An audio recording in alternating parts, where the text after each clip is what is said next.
कौन है जो मेरे क्रोध को भड़काने का प्रयास कर रहा है?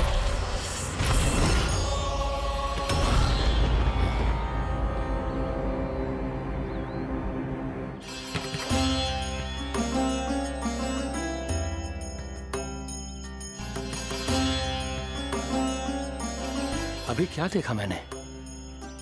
किसके पांव थे वो?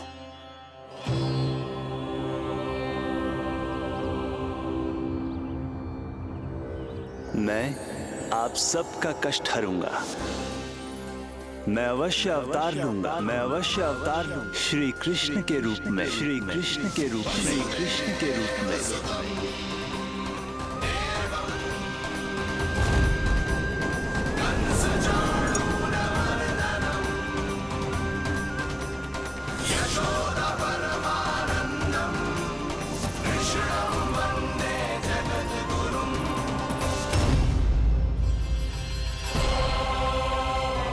नहीं, नारायण चोरी नहीं कर सकते। अवश्य ये कोई पाखंडी है। यदि मेरा आभास सही है तो अब न ये मेरे क्रोध से बच पाएगा और न ही मेरे श्राप से। न ये मेरे क्रोध से बच पाएगा और न ही मेरे श्राप से।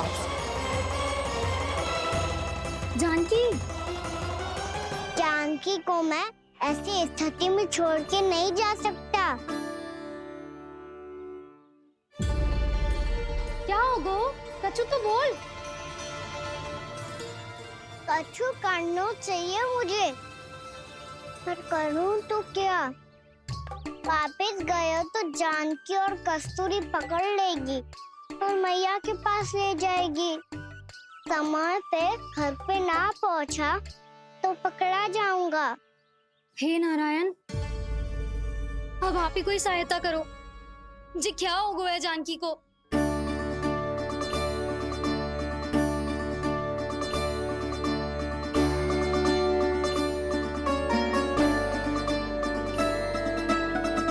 कस्तूरी, कस्तूरी, कस्तूरी।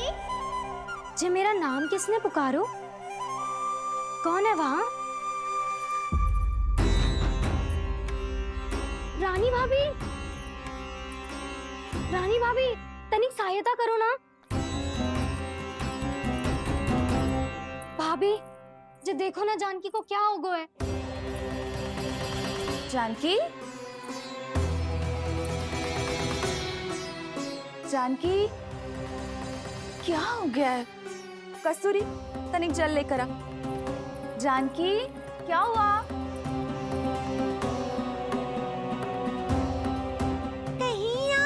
तो नहीं सोच रहे प्रभु कि बड़ी माँ थोड़ी देर में मैया को भी यहाँ बुला लेंगी? हाँ, और तब मैं निश्चिंत होकर घर जा पाऊंगा। पर प्रभु, यदि मैया को घर से निकलने से पहले ही पता चल गया कि आप घर पर नहीं हैं, तो क्या होगा? ना, कुछ तो गड़बड़ है। कहीं चोट लगने का तो प्रभाव ना है कि जे इतना सो रहा है। यदि मैया को आपकी अनुपस्थिति का पता चल गया तो क्या करेंगी वो? यशोदा, मुझे लगता है कि तुम्हारा मन ना आजकल ढूंढने लगो है कि कहीं से तुम्हें चिंता मिल जाए और तुम उसे व्यर्थ में ही ले लो। कहना क्या चाहते हो आप? यही कि तुम्हारा लल्ला कितनी शांति से सो रहा है और तुम यहाँ उसकी चिंता कर रही। अरे सुबह की चोट को तो कब का भूल गए हो। तुम ही बताओ, तनिक भी पीड़ा होती इसे तो इतनी शांति से सो पाते हो ना? तो बस, तो फिर चिंता मत ही करो। मैं रहूंगा ना इसी कक्ष में, ध्यान रखूंगा उसका। तो जे बोलो ना, आपको भी कान्हा के जैसे चादर तान के सोनो। अरे ना, भरी दोपहर में कोई सोता है क्या भला? पक्की बात? हाँ, पक्की बात। मैं लल्ला को ध्यान रखूंगा, तुम चिंता मत करो। हाँ हाँ हाँ ठीक है। वैसे भी मुझे बहुत कार्य है। इतना सारा माखन इकट्ठा होगा है, पुराना होने से पहले इन सब का घी निकालना है। जानकी कह रही थी आएगी सहायता करने, तो कहीं ना है।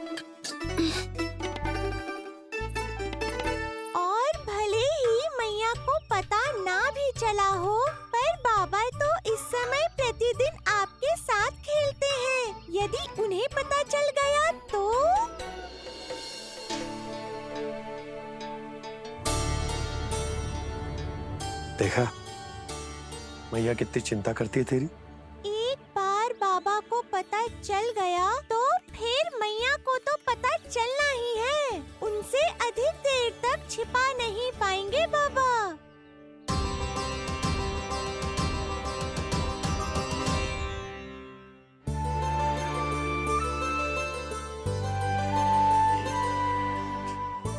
तेरी मैया ने मुझे इतना खिला दियो कि मुझे बड़ी तीव्र नींद आ रही।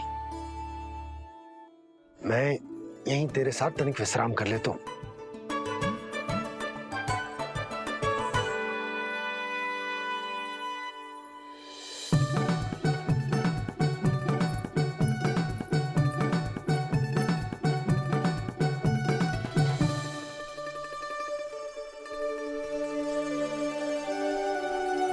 पता था मुझे यही होने वाला है।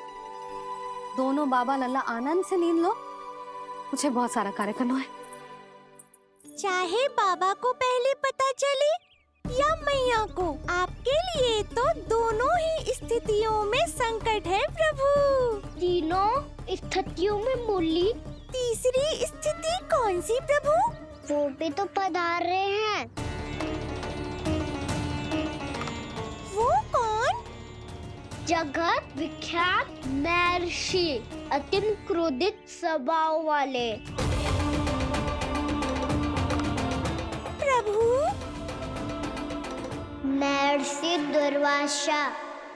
उनका गुस्सा बहुत खतरनाक है, इतना कि देवराज इंद्र तक नहीं बचे। मेरा ऋषि दुर्वासा का घोर अपमान किया है तुमने देवराज इंद्र। जिस प्रकार से तुमने मेरी वरदान में दी हुई माला को ठुकराया है, उसी प्रकार से तुम्हारा पद तुम्हें ठुकराएगा और तुम्हारे साथ साथ अन्य सभी देवता भी अपने अपने पदों से नीचे गिरकर श्री विहीन हो जाएंगे। ये मेरा शाप है तुम्हें, ये मेरा शाप है तुम्हें, ये मेरा शाप है तुम्हें।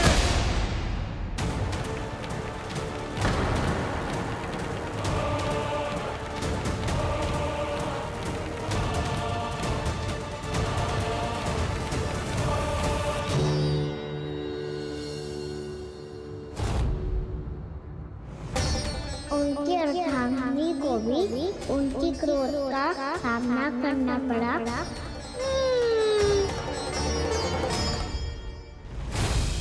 तुमने मेरी आज्ञा का अनादर करके मेरे सम्मान को भस्म कर दिया है कदली।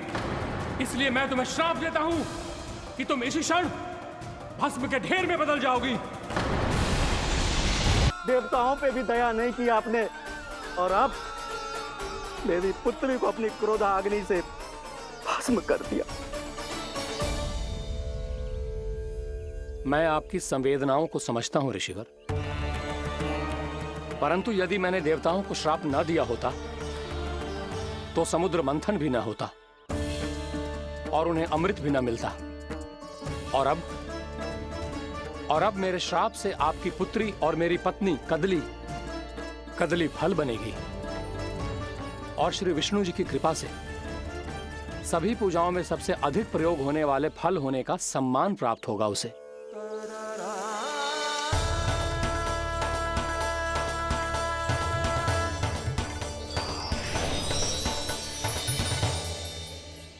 पर इससे आपके क्रोधी प्रवृत्ति को उचित नहीं ठहराया जा सकता।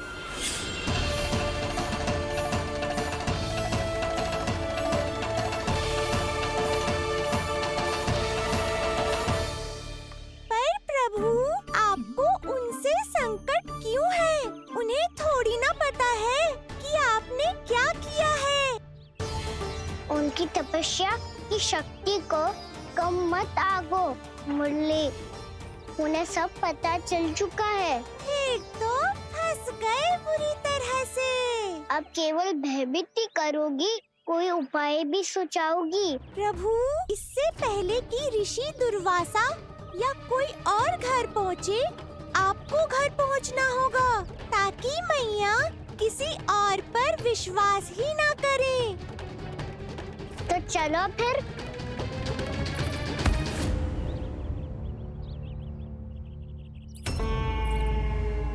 कान्हा, लगी तो नहीं तुझे?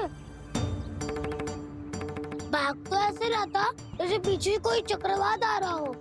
चक्रवाती आरो है ताऊ, रोड का चक्रवात।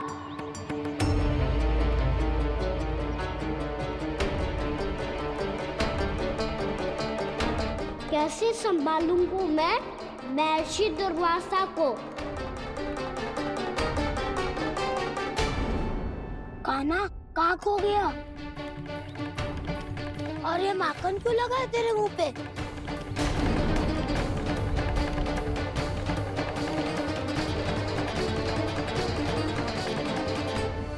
माखन, तुम सब यहाँ क्या कर रहे हो? मैंने तुझे चुपचाप घर से निकलते हुए देखा, तो मैं इन सब को एकत्र करके तुझे ढूंढने निकल पड़ा। देखो देखो, उसके मुंह के साथ उसके वस्त्र पर भी माखन लगा है। लगता है माखन खा के ना माखन में डुबकी लगा के आया हो कान्हा। कहाँ से? अकेले अकेले चला गो अपने पक्के सखा से, पूछो तक ना तूने। मुझे भी ले चलता कान्हा, मेरी मैया तो बिना पूछे माखन सुने भी नहीं देती। मुझे ऐसा क्यों लग रहा है कान्हा कि तूने माखन चोरी चुप के खाया है, और वो भी किसी अपरिचित के घर से। कान्हा, किसी अपरिचित घर से ना खायो। मैं तो जानकी के घर गया था चुपके माखन खाने। हैं? प्रभु, अपना भेद स्वयं ही बता दिया सबको। का घर खुला था तो मैं भीतर चले गयो, ना पूछे। पर वो तो सो रही थी ना, इसके लिए मैंने माखन बिना पूछे ही खा लियो। इसी को तो चोरी करना कहते हैं कान्हा। चोरी? ताई जी को पता चल जाएगा तो क्या होगा तेरा? कौन बताएगा मैया को? हम बताए या ना बताए, तेरे मुंह और वस्त्रों पे लगा माखन स्वयं ही बता देगा।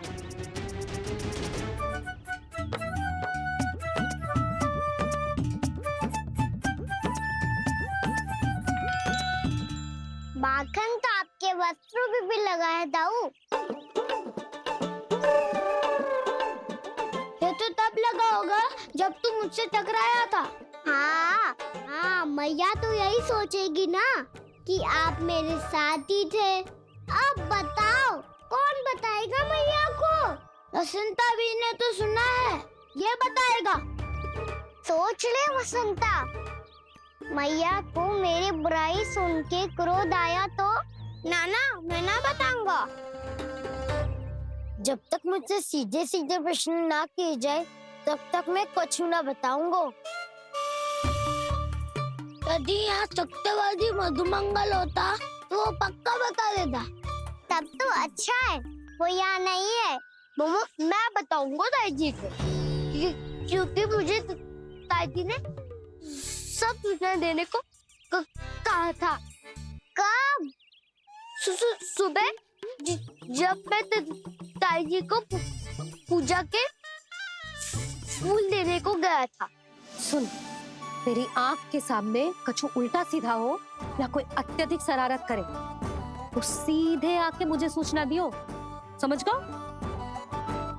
ना बताएगो ना तो मैं कान्हा को बाहर भेजने की आज्ञा वापस ले लूंगी। नाना, आप आगे वापस मत देना, मैं सब बताऊंगा। इसलिए आपको तो ताई जी को बताना पड़ेगा। अर्थात मैया ने आपको बाहर भेजने से पहले ही गुप्तचर की व्यवस्था कर ली थी। मैंने वो वचन दिया है। मेरी आंखों के सामने कुछ भी उल्टा सीधा हुआ तो मुझे सूचना देनी पड़ेगी। पर तेरी आंखों के सामने कुछ उल्टा सीधा हुआ ही ना, वो बातों का उलझा रखा ना, मुझे बताना चाहिए ना तो अनुचित होगा बलराम। और सखा को फंसाना अनुचित ना होगा, क्यों दाऊ? ये निर्णय मैं कैसे करूं? तो और कौन करेगा? कीचड़।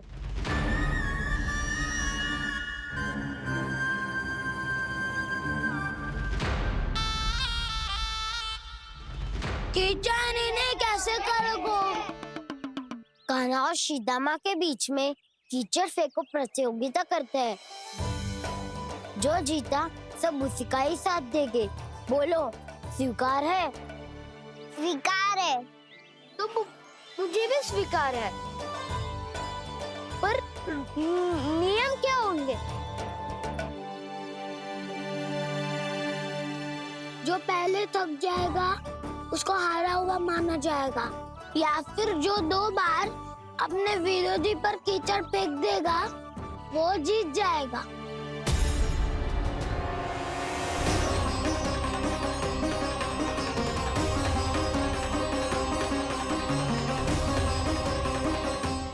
माखन चोरी की घटना के कारण महर्षि पहले ही क्रोधित है। अब कीचड़ से खेलता हुआ देखकर उन्हें और क्रोध ना आ जाए।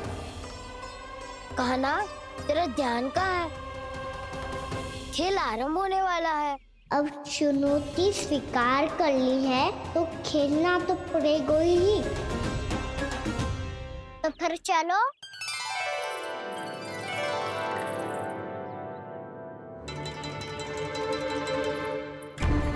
अरे हटो हटो, तनिक धुआं तो जाने दो। को तनिक नजर उतार लूं मैं। अरे वैद्य जी उपलब्ध ना है, मथुरा गए हुए हैं। इसकी स्थिति का उपचार किसी वैद्य के पास भी ना होगा, पर मेरे पास है।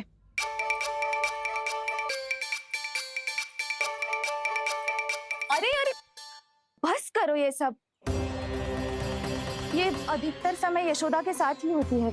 हो सकता है उसे कुछ पता हो। जाओ, कोई शीघ्र जाकर यशोदा को बुला लाओ। मैं बुला लाती हूँ। हाँ हाँ।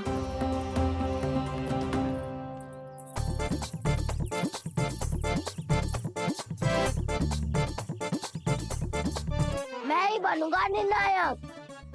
नाना, इसे ना बनना चाहिए। ये तो कान्हा के हाँ में हाँ मिलाता है। बलदाव को ही बनना चाहिए निर्णायक। हाँ हाँ, बलदाव को ही निर्णायक बनना चाहिए।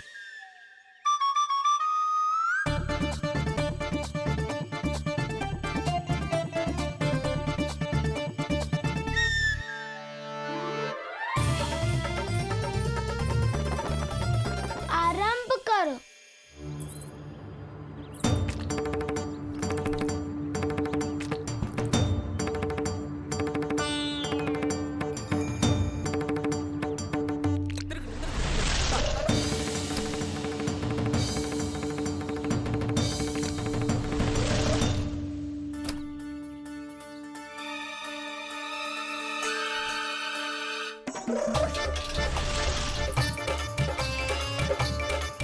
वाह, क्या सटीक लगता भेजा है सीधा मैंने। एक बार मैंने भी ऐसे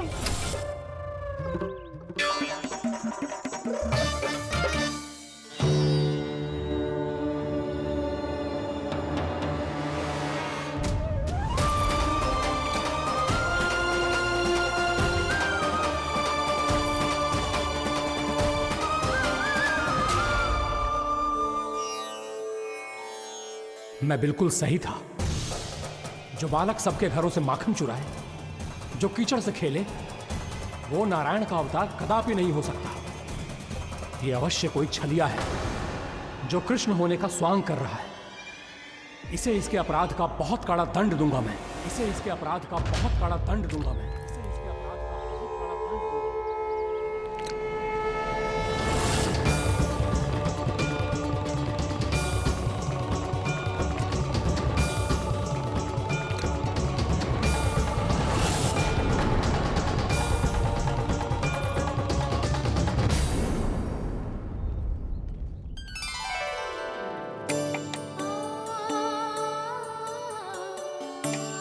घी बनने की सुगंध से दौड़ा चला तो है, जे सोच के कि मैया कछु विशेष बना रही है। तो चेतु अभी तक सो रहा है। बहुत समय होगा है बिना कछु खाए पिए सो गए। जाके उठाती हूँ।